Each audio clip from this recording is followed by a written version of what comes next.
Hello students, standard 11th accounts में हमने जो 2 कॉलमर कैश बुक जो थी उसका जो कॉन्सेप्ट था उसमें डिस्काउंट और कैश की कॉलम थी वो हमने कर लिया है। और फिर cash and bank columnar cash book का जो फॉर्मेट है वो किस तरीके से होता है वो भी हमने देखा। आज उसके रिलेटेड हम एक सम करेंगे। तो हम जब सम करते हैं तब ये सारी चीज़ों का हमको ज़्यादा आइडिया आता है। मैंने आपको तब बोला था कि cash deposited in bank, cash withdrawn from the bank from the business, वो सारी चीज़ों के ट्रांजेक्शन्स हैं उसकी एंट्री किस तरीके से होती है वो हम सम करते हैं तब हमको ज़्यादा पता चलता है। तो हम सम स्टार्ट करते हैं। जो टेक्स्ट बुक है उसमें इलस्ट्रेशन 3 है।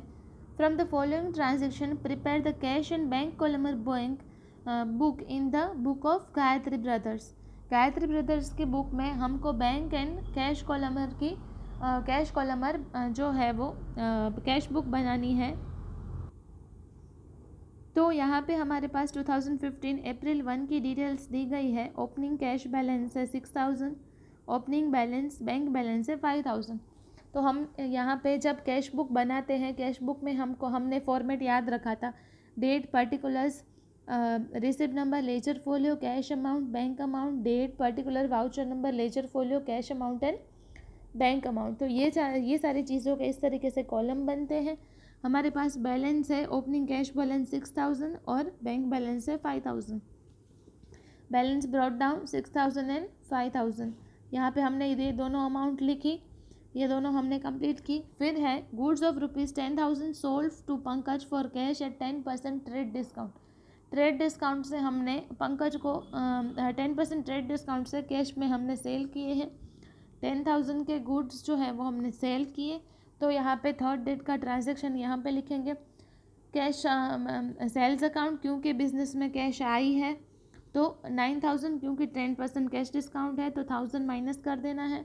कैश में है तो इसलिए 9,000 हमको इधर के लिखना है। फिर फिफ्थ डेट को ट्रांजेक्शन हुआ है। Goods of ₹3,000 purchase from cash from Janaki से हमने परचेज किया है। तो फिफ्थ डेट का ट्रांजेक्शन परचेज अकाउंट में कैश अमाउंट में यहाँ के हमको 3000 लिख देना है। नेक्स्ट है cash of ₹1500 is deposited in the bank. 1500 की कैश हमने बैंक में डिपॉजिट की है। तो क्या करना है, ये कॉन्ट्रा ट्रांजेक्शन है। बैंक जो है हमारे पास जो है वो कैश गई है, इसलिए हम कैश यहाँ पे कैश अकाउंट में यहाँ पे डेबिट साइड लिखेंगे बैंक में 1500 और कैश हमारे पास से गई है इसलिए हम यहाँ पे बैंक अकाउंट में यहाँ पे कैश के कॉलम में 1500 इधर को लिखेंगे और दोनों में हम लेजर फोलियो में कॉन्ट्रा ट्रांजेक्शन का सी लिखेंगे। ठीक है, ये आपको याद रखना है। नेक्स्ट है stationery expense of ₹1000 and salary of ₹3000 paid by cheque. Stationery expense 1000 की और सैलरी 3000 चेक में पे की है। तो 1000 की जो स्टेशनरी है वो 9th डेट को हमको यहाँ पे लिखनी है। स्टेशनरी में 1000 और चेक से पे की है इसलिए, और सैलरी में 3000, ये दोनों चीज़ें हमको लिखनी है इस तरीके से। ठीक है, नेक्स्ट है 1100 paid towards rent shop. Rent shop के लिए हमने 1100 पे किए, तो यहाँ पे शॉप रेंट में कैश से पे की है इसलिए 1100। Next cheque of ₹3000 receive from वियेशा which is immediately deposited in the bank. Cheque receive हुआ और बैंक में डिपॉजिट कर दिया। तो 14 रेंट में क्या लिखना है, टू येशा 3000, यहाँ पे डेबिट साइड हम बैंक की कॉलम में लिखेंगे। Furniture of ₹8,000 purchase for household and cheque of for the necessary amount is issued from the bank account for the business. Furniture purchase किया और चेक जो है वो हमने इशू किया है। तो यहाँ पे 21 डेट को ट्रांजेक्शन में हमने क्या किया कि फ़र्नीचर जो है वो हमने हाउस होल्ड के लिए लिया है इसलिए वो ड्राइंग्स में आएगा।